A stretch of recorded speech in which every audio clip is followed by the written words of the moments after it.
Catalina could have told him he was wasting his time. Computers, cell phones, and other high-tech devices did not work well in the vicinity of Fogg Lake, if they worked at all. The man with the glasses was clearly frustrated by whatever he saw on the screen of his fancy instrument. He leaned over the device to tap some keys. That was when Catalina got a dark vision of shaved head reaching into a zippered pocket on the side of his pack. She saw him take out a syringe, yank off the plastic cap, and plunge the needle into the other man's neck.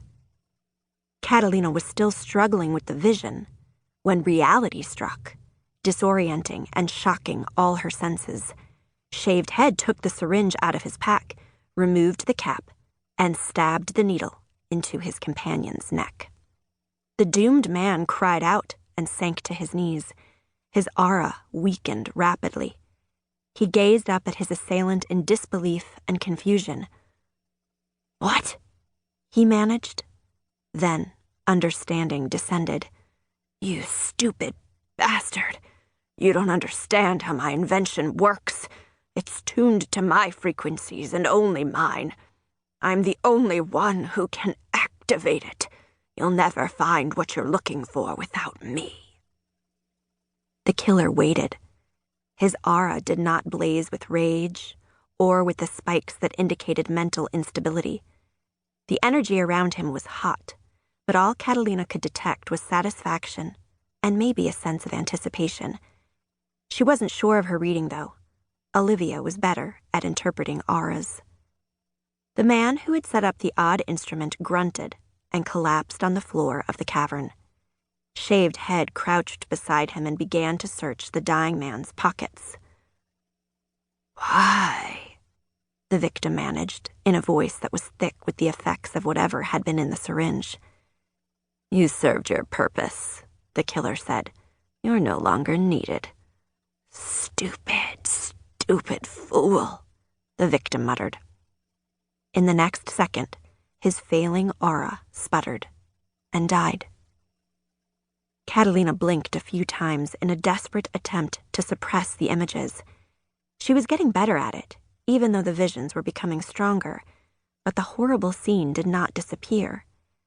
The man who had fallen to the floor of the cavern was very real and very dead. His attacker casually checked for a pulse. Catalina looked at Olivia, who was trying to shrink into the shadows on the opposite side of the narrow tunnel.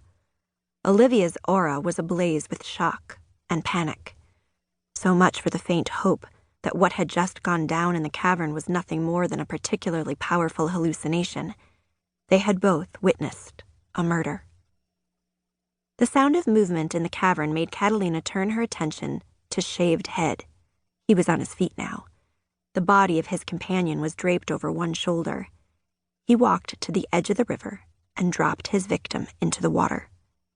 He watched for a moment, probably making certain that the current carried off the evidence of his crime. When he was satisfied, he went back to the device the victim had set up and started to tap the keys. He stopped suddenly, his attention caught by something he saw in the shadows of a nearby boulder. His aura flared. A terrifying vision began to unfold, but Catalina did not need it to warn her that she and Olivia were in mortal danger. Common sense was more than enough to kick off a wave of panic. For a beat, an unnerving hush gripped the cavern. In the echoing stillness, only the soft murmur of the underground river could be heard. Catalina held her breath. She knew Olivia was doing the same. She also knew they had both just realized that in their hurry to hide, they had left the lantern behind. Shaved Head saw the lantern, grabbed it, and spun around on his heel, searching the shadows of the cavern. Catalina knew he couldn't see them from where he presently stood, but if he began a methodical search, it was only a matter of time before he found them. Shaved Head dropped the lantern and once again reached into his pack. This time he took out a gun. With a flashlight gripped in one hand and the pistol in the other, he started to examine the side tunnels one by one. Catalina knew that if she and Olivia did not move, they would be doomed. She looked at Olivia again and sensed that her friend had come to the same conclusion. They had no choice but to retreat deep.